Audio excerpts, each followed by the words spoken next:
જેમાં ચોટીલાના ધારાસભ્ય શ્યામજી ચૌહાણે ભ્રષ્ટ અધિકારીઓને આડે હાથ લીધા। શ્યામજી ચૌહાણની ભ્રષ્ટ સરકારી અધિકારીઓને ચીમકી, કહ્યું ભ્રષ્ટ અધિકારીઓ ગરીબોને હેરાન કરે છે। શ્યામજી ચૌહાણે કહ્યું ભ્રષ્ટ અધિકારીઓ ભાજપના કાર્યકરો અને ખેડૂતોને હેરાન કરે છે। ભ્રષ્ટ અધિકારીઓ સામે મુહિમ ચલાવીશું, 7 તારીખ બાદ કરીશું કાર્યવાહી। इंडिया गठबंधनના ઉમેદવાર ચૈતર વસાવાએ વિરોધીઓ પર પ્રહાર કરતા કહ્યું કે સમય આવશે ત્યારે હેરાન કરનારના મોર બોલાવીશું। 2 મહિના પછી કે પછી 2027માં સમય આવશે, ભાજપ ગમે એટલા નેતા અને પક્ષોને મેદાનમાં ઉતારી લે। વધુમાં તેમણે કહ્યું કે ભરૂચમાં આ વખતે જીતશે તો ઇન્ડિયા ગઠબંધન अपना टाइम आएगा। પાટણમાં કોંગ્રેસના કમિટેડ મતોમાં ગાબડું, ભાજપ ઉમેદવારને મુસ્લિમ સમાજનું સમર્થન। ખેરાલુમાં 14 ગામના મુસ્લિમ આગેવાનોએ સભા યોજી ભાજપના ઉમેદવાર ભરતસિંહ ડાભીને આપ્યું સમર્થન। તો દ્વારકામાં ભાજપના ઉમેદવાર પૂનમબેન માડમનો રોડ શો નીકળ્યો, મોટી સંખ્યામાં કાર્યકર્તાઓ જોડાયા। દરમિયાન મધ્યસ્થ કાર્યાલયનું ઉદ્ઘાટન પણ કરાયું। નવસારી લોકસભા વિસ્તારમાં પોલીસની ફ્લેગ માર્ચ, પેરામિલિટરી ફોર્સ સાથે સ્થાનિક પોલીસની માર્ચ। સંવેદનશીલ વિસ્તાર સલાબતપુરામાં ફ્લેગ માર્ચ, બૂથ વિસ્તારોમાં પણ કરાયું ચેકિંગ। અમદાવાદમાં ભાજપના ઉમેદવારનો પ્રચંડ પ્રચાર, પૂર્વ વિસ્તારના ઉમેદવાર હસમુખ પટેલે શરૂ કર્યો પ્રચાર। પ્રજાનો કર્યો જનસંપર્ક, હસમુખ પટેલે 5 લાખની લીડથી જીતવાનો વિશ્વાસ પણ વ્યક્ત કર્યો। ગાંધીનગર લોકસભાના કોંગ્રેસના ઉમેદવાર સોનલ પટેલનો ચૂંટણી પ્રચાર। સોનલ પટેલે સંદેશ ન્યૂઝ સાથે ખાસ વાતચીત કરતા કહ્યું કે ખોટા દેખાવો કર્યા વિના જનતા વચ્ચે જઈએ છીએ। 400 પારના દાવાઓ ખોટા છે। કોંગ્રેસ પક્ષ દરેક જ્ઞાતિની સાથે ચાલે છે, હવે પરિવર્તન નિશ્ચિત છે। રાજકોટ કોંગ્રેસના ઉમેદવારનો વધુ એક નવો અંદાજ, પ્રચાર દરમિયાન પરેશ ધાનાણી કેરમ રમતા જોવા મળ્યા। થોડા દિવસ પહેલા હીરા ઘસતા પણ જોવા મળ્યા હતા। તો આજે નવસારી લોકસભા વિસ્તારમાં CR પાટીલને લઈને રેલી યોજાઈ। લિંબાયત વિધાનસભામાં ધારાસભ્ય સંગીતા પાટીલની અધ્યક્ષતામાં રેલી યોજાઈ। સંગીતા પાટીલ સાથે શહેર પ્રમુખ ખુલ્લી જીપમાં પ્રચાર માટે નીકળ્યા। મોટી સંખ્યામાં લોકો પણ હાજર રહ્યા। સંગીતા પાટીલે દાવો કર્યો કે લિંબાયત વિધાનસભામાંથી 1 લાખની લીડ મળશે।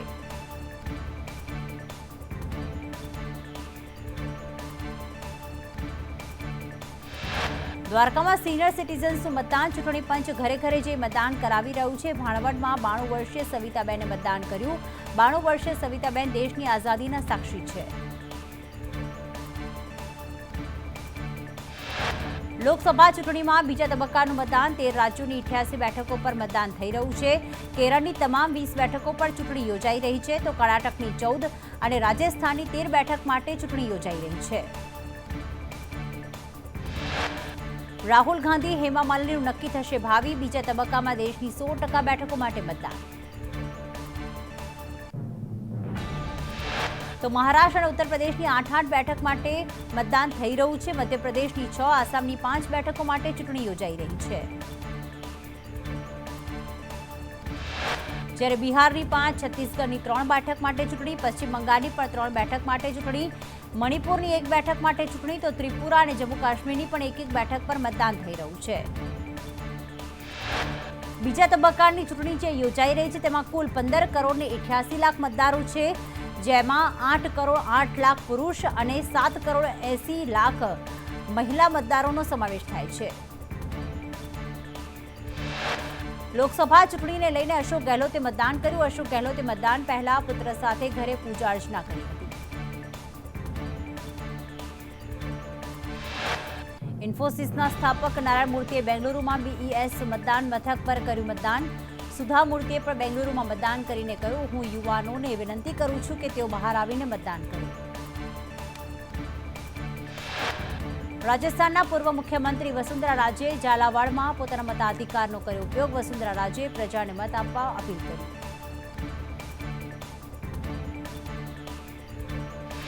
બેંગલુરુમાં કેન્દ્રીય મંત્રી નિર્મલા સીતારમણે કર્યું મતદાન। નિર્મલા સીતારમણે કહ્યું, હું ઈચ્છું છું તે વધુને વધુ લોકો બહાર આવે અને મતદાન કરે। કેરળના મુખ્યમંત્રી પિનરાઈ વિજયને કન્નૂરમાં મતદાન કર્યું. મતદાન મથક નંબર 161 પર મતદાન કર્યું. બેંગલુરુમાં રાજકીય નેતાઓએ મતાધિકારનો કર્યો ઉપયોગ. કેન્દ્રીય મંત્રી મુરલીધરન અને કોંગ્રેસના ઉમેદવાર કેસી વેણુગોપાલે મતદાન કર્યું. બેંગલુરુમાં અભિનેતા પ્રકાશ રાજે મતદાન મથક પર પોતાનો મત આપ્યો. અભિનેતાએ કહ્યું, મારો મત મારા અધિકાર માટે છે. ઉમેદવારની પસંદગી કરવી ખૂબ જ મહત્વપૂર્ણ. પીએમ મોદીએ મતદાન કરવા માટે યુવાનો અને મહિલાઓને કરી અપીલ. ટ્વીટ પર લખ્યું, તમારો મત જ તમારો અવાજ છે. રેકોર્ડ સંખ્યામાં મતદાન કરો. વધુ સંખ્યામાં મતદાનથી લોકશાહી મજબૂત થશે. તો આ તરફ કેન્દ્રીય ગૃહમંત્રી અમિત શાહે એક્સ પોસ્ટ કરી. અમિત શાહે કહ્યું, સશક્ત સુરક્ષિત દેશ માટે મતદાન કરો. તમારો દરેક વોટ ભારતના પાયાને મજબૂત કરશે. કોંગ્રેસના નેતા રાહુલ ગાંધીની પણ એક્સ પોસ્ટ. રાહુલ ગાંધીએ લખ્યું, સંવિધાનના સિપાહી બનીને મતદાન કરો. લોકતંત્રની રક્ષા માટે વોટ કરો.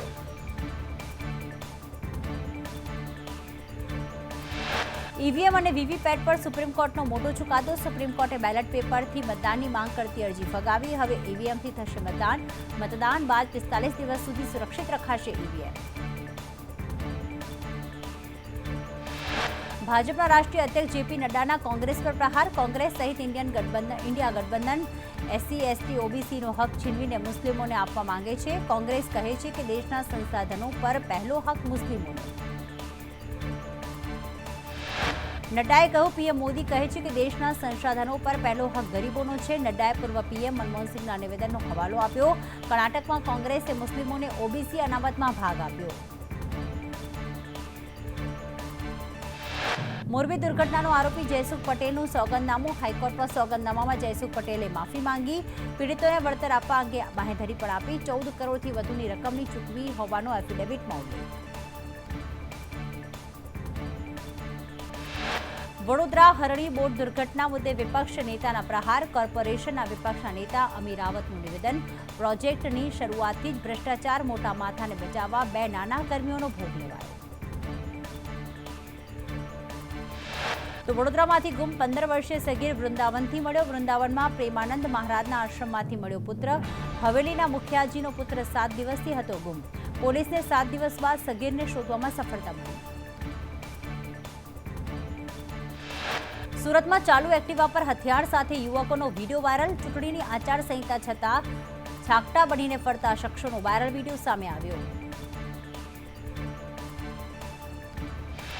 જૂનાગઢ માર્કેટ યાર્ડમાં કેસર કેરીના ભાવ આસમાને. એક બોક્સનો ભાવ 2000 રૂપિયા બોલાવ્યો. એક દિવસમાં 471 ક્વિન્ટલ કેરીની આવક. વેરાવળ સિવિલ હોસ્પિટલમાં ડોક્ટર કેફી પીણું પીધેલી હાલતમાં ઝડપાયા. કલેક્ટર જાહેજાએ સિવિલની અચાનક મુલાકાતમાં ડોક્ટરની કરતૂત સામે આવી. સુરત શહેરમાં બાઇકની અડફેટે રાહદારીનું મોત. ભટાર ઓવરબ્રિજ પર અકસ્માત. બાઇક ચાલક યુવક પણ ઇજાગ્રસ્ત.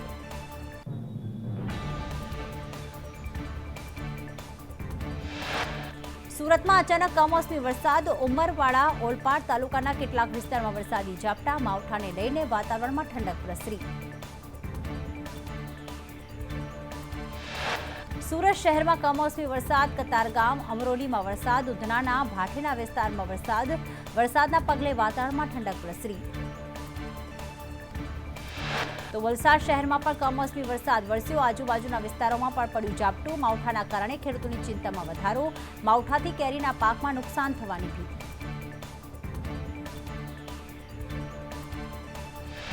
નવસારી જિલ્લામાં કમોસમી વરસાદ. ખેરગામ અને વાસદા તાલુકામાં વરસાદ. જલાલપોર તાલુકામાં કમોસમી વરસાદ. માવઠાથી શાકભાજીમાં નુકસાનની ભીતિ.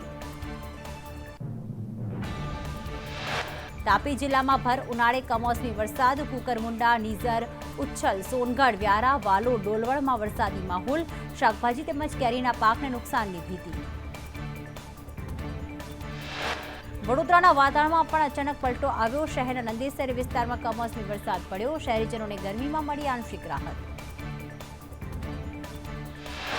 વડોદરાના શિનોરમાં ભર ઉનાળે ચોમાસા જેવો માહોલ. અવાખલ, અચીસરા, તેરસા સહિત ગામોમાં કમોસમી વરસાદ વરસ્યો. માવઠાના પગલે ખેડૂતોની ચિંતામાં વધારો થયો.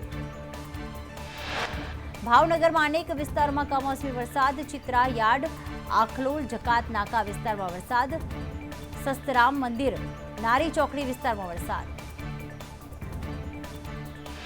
ખેડા જિલ્લામાં કમોસમી વરસાદ, મહેમદાવાદ, મહુધા, નડિયાદ શહેર અને ગ્રામ્ય પંથકમાં વરસાદ, માવઠાને લઈને ખેડૂતોની ચિંતામાં વધારો. તો આણંદના પેટલાદ પંથકમાં વરસાદ, પેટલાદ અને આસપાસના વિસ્તારમાં વરસાદ પડતા વાતાવરણમાં ઠંડક પ્રસરી. મહીસાગર જિલ્લામાં વાતાવરણમાં એકાએક પલટો આવ્યો, બાલાસિનોર અને આસપાસના વિસ્તારમાં કમોસમી વરસાદ વરસ્યો, માવઠાએ ખેડૂતોની ચિંતામાં વધારો કર્યો. પંચમહાલમાં ભર ઉનાળે કમોસમી વરસાદ, શહેરમાં ભર ઉનાળે કમોસમી વરસાદ, વરસાદથી લોકો આનંદમાં અને ખેડૂતો ચિંતિત.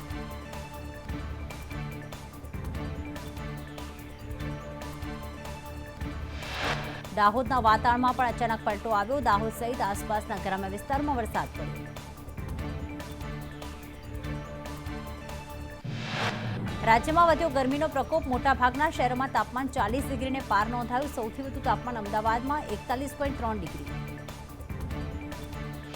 ગાંધીનગરમાં 41 ડિગ્રી તાપમાન, વડોદરામાં 40 ડિગ્રી, સુરતમાં 38, તો રાજકોટમાં 40.7 ડિગ્રી તાપમાન નોંધાયું.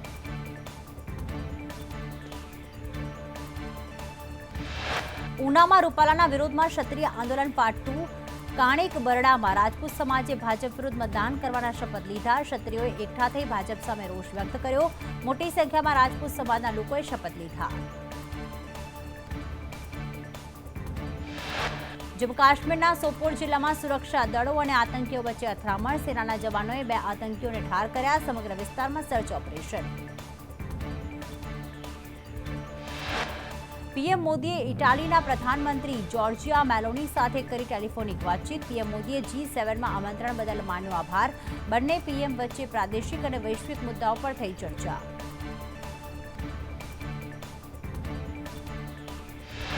સુરતમાં બાઇકની અડફેટે બાળકનું મોત, રોડ ક્રોસ કરતા સમયે બાળક બાઇક સાથે અથડાયો, ટૂંકી સારવાર દરમિયાન હાજર તબીબે બાળકને મૃત જાહેર કર્યો. અંકલેશ્વરમાં ગેરકાયદેસર ગેસ રિફિલિંગના કૌભાંડનો પર્દાફાશ થયો, સારંગપુરના પદ્માવતી નગરની કરિયાણાની દુકાનમાં ચાલતા ગેસ રિફિલિંગ કૌભાંડમાં 5 ગેસ સિલિન્ડર મળી 8,000થી વધુનો મુદ્દામાલ જપ્ત.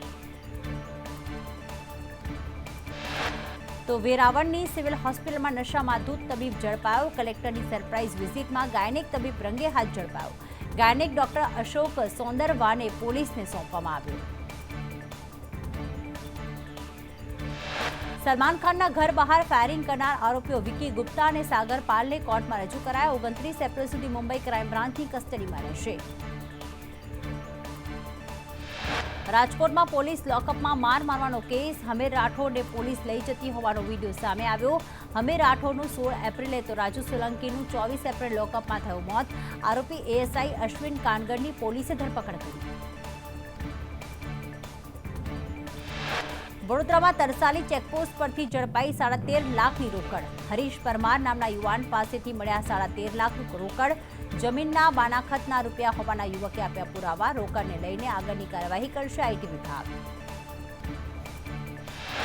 તાપીના કુકરમુંડામાં શાળાએ કરી બનેવીની હત્યા, મોબાઈલ ફોન ન આપતા 2 શાળાએ મૂઢમાર મારતા બનેવીનું મોત, નિઝર પોલીસે હત્યાને લઈને કાર્યવાહી હાથ ધરી. ગાંધીનગર પોલીસે ચોરી તેમજ ગુમ થયેલા 215 મોબાઈલ રિકવર કર્યા, અન્ય રાજ્યોમાંથી ગુમ થયેલા મોબાઈલ પણ રિકવર કર્યા, રિકવર કરાયેલ મોબાઈલની કુલ કિંમત 30 લાખ છે, ચોરીના મોબાઈલ વેચનાર સામે પણ કાર્યવાહી થશે. મહારાષ્ટ્રના નવાપુરના પીઆઈ લાંચ લેતા ઝડપાયા, પ્રોહિબિશનના ગુનાના આરોપીને બચવા માટે માંગી હતી લાંચ, પીઆઈ 50,000ની લાંચ લેતા નાસિક એસીબીના હાથે ઝડપાયા, લોકોએ નવાપુર પોલીસ વિરુદ્ધ લગાવ્યા નારા. બુલેટ ટ્રેન પ્રોજેક્ટ અંતર્ગત નડિયાદ પાસે 100 મીટર લંબાઈનો સ્ટીલ બ્રિજ તૈયાર, 1486 મેટ્રિક ટનના સ્ટીલ બ્રિજનું કરાશે લોકાર્પણ, સ્ટીલ બ્રિજને ભુજ સ્થિત વર્કશોપમાં બનાવાયો છે. તો જૂનાગઢમાં વેલિંગડન ડેમ પાસે સિંહ પરિવારની ગમ્મત, 2 બાળસિંહ માતા સાથે લાડ કરતા દ્રશ્યો કેમેરામાં કેદ. ઉનાળાની ગરમીમાં પાણી પીવા ડેમ પાસે આવ્યા, ડેમ પાસે ઠંડક જોઈ કિલોલ કરતા બાળસિંહને જોઈ પ્રવાસીઓ પણ અભિભૂત થયા.